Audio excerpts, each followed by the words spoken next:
back to another segment of the News Network. Today, a year in review.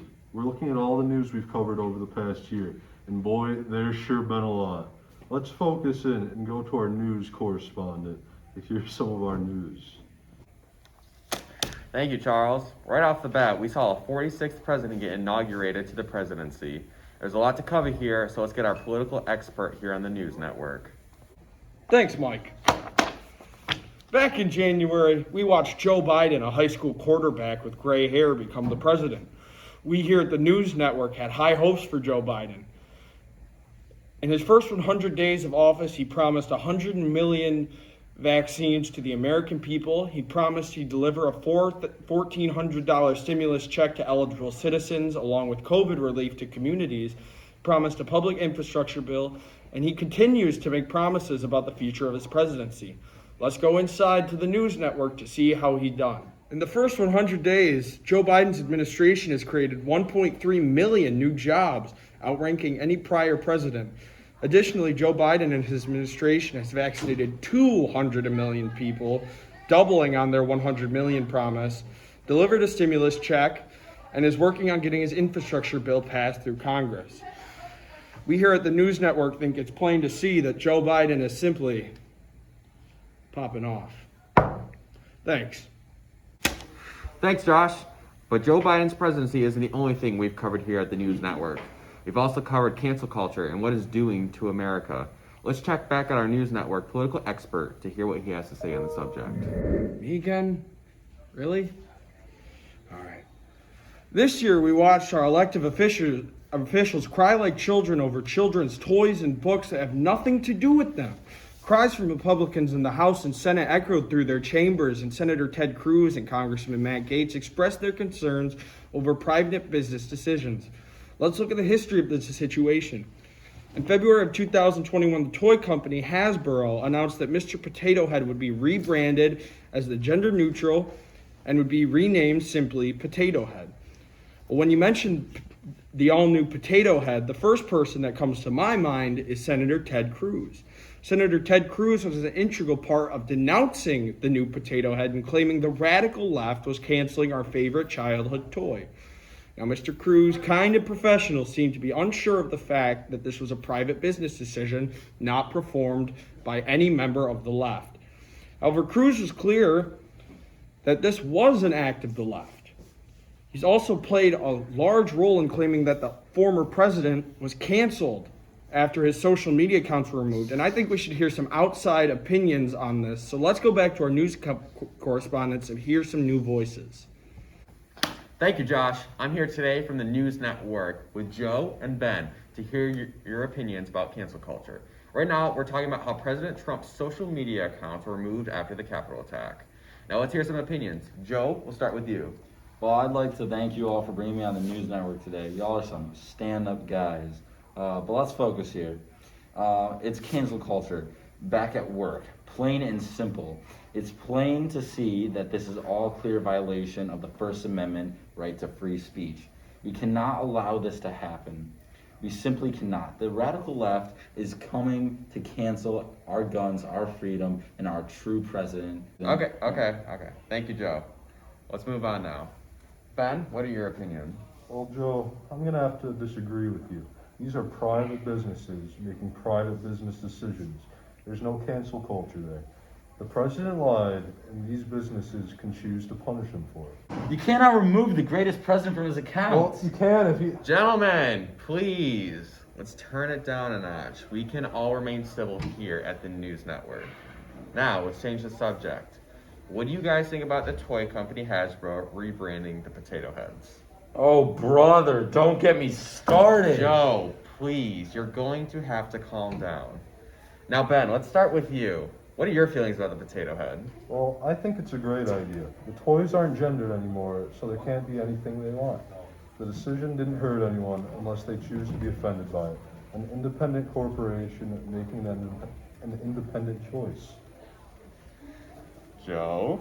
This is one of the most offensive things I've ever seen. This ain't no way this is okay. Mr. Potato Head is a man, and no one can tell me otherwise. You cannot just go around flip-flopping genders like that. It's not okay. Well, Joe, let me clarify something. You do know potatoes don't have real genders, right? Son of a. How does this keep happening? This has to be like the 5th time someone has attacked someone on this show. This can't keep happening. Are you guys gonna say anything about this? That's all I get, really? Big help, guys. Thanks. You rolling? Okay. Welcome back to the News Network, and let's go back to our News Network news correspondent to hear about our next segment. Thank you, Josh. And let's disregard that last segment, please. We've seen cries of cancel culture all over, yet there's still no clear consensus on what cancel culture exactly is. Nicole Holliday, a linguistic professor at University of Pennsylvania, calls cancel culture a cultural boycott, but other people call cancel culture an attack on American values. Let's go back to our anchor to hear about our new segment here at the News Network. Thanks, Michael. Our next segment, we'll be looking at the Derek Chauvin case. Let's go to our legal analyst for our daily crossfire section. Thank you, Chuck. Today at Crossfire, we have 2 different topics. First, let's talk about the Derek Chauvin criminal trial. That happened last month. There are lots of different opinions on this subject, so let's hear from the people. We're here now with Hugh and Duncan. Gentlemen, let's begin. Thank you for having us. Well, we're glad we can have you here, sir. Gentlemen, the last time we covered Derek Chauvin, the jury on his case had just reached a verdict that he was guilty. Since then, his lawyers have been calling for a retrial. What do you think about this? Hugh, let's start with you.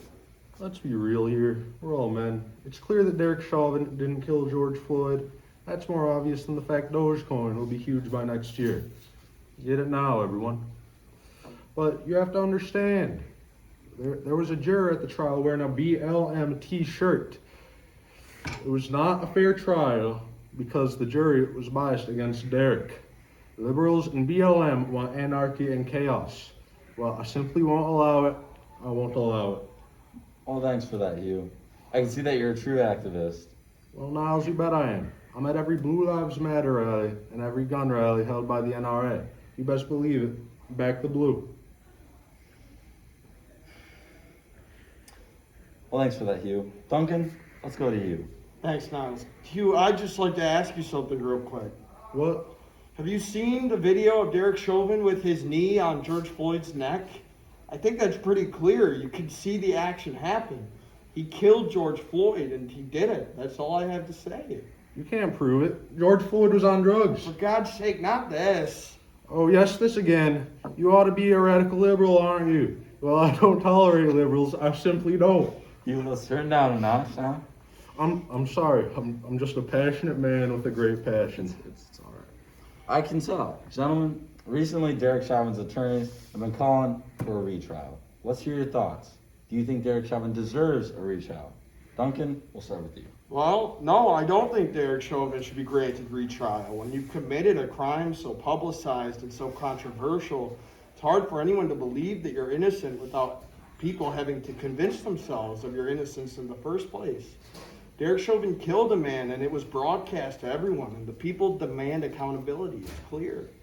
But one of the jurors was wearing a BLM shirt. That shows impartiality. Well, either way, the jury had to reach a consensus. They all agreed that he was guilty. They could bring in another juror, and I'm sure they'd find the same consensus. Well, George Floyd is a criminal. Derek Chauvin was just acting in self-defense. No, he wasn't. You're right. George Floyd had been convicted of crimes, but that's about the only thing you've been right about this whole time. George Floyd was handcuffed, unarmed, and crying for his mother. He was not trying to retaliate, and he wasn't resisting. This is a brutal murder, Hugh.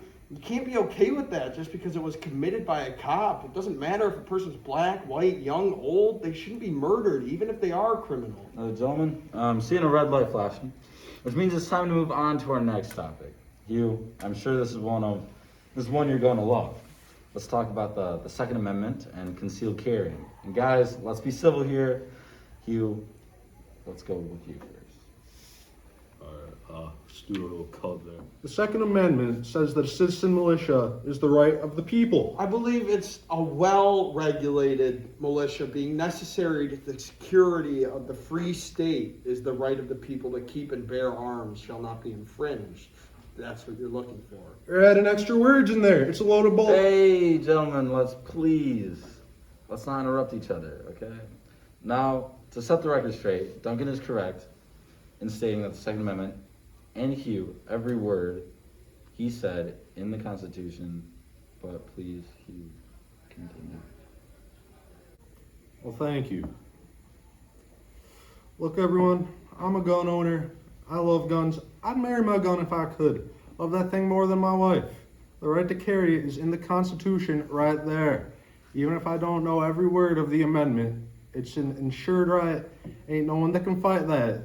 Hugh, you can't seriously believe that the framers of the Constitution intended to allow people to walk around the street with a gun strapped to their body at all times. I mean, in 1776, you couldn't fit a musket in a holster. But it's an insured right. Things change, technology changes, and the times change, and we need to adapt and be responsive. In a world with changing technology, you can't expect everything to stay the same as it was 250 years ago.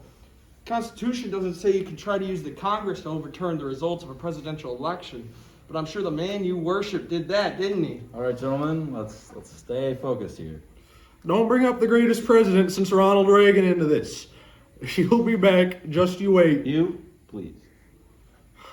Well, as I was saying, ain't no way anyone has ever taken my guns. We need guns so we can protect our families from criminals in the government. What criminals? You think everyone should have a gun? Should everyone conceal carry to be safe? Would that make everything safer? By God, I think it will. Well, let me just remind you that in February 2017, a man named Nicholas Cruz legally purchased an AR-15 after passing all background checks, and a year later used that gun to kill 17 innocent students in Parkland, Florida. Cruz was mentally ill, yet he managed to get a gun and pass all his background checks, and he used that gun to kill innocent people. Can't be granting guns to each and every person who wants one. We need to limit gun sales and make everything safer by preventing unsafe people from getting guns. Mentally ill, the vengeful, the insane. Gentlemen, that's all the time we're going to have today. Hugh, would you like to get a last word in? I'd never debate an unthinking liberal on America's most important right. I simply won't.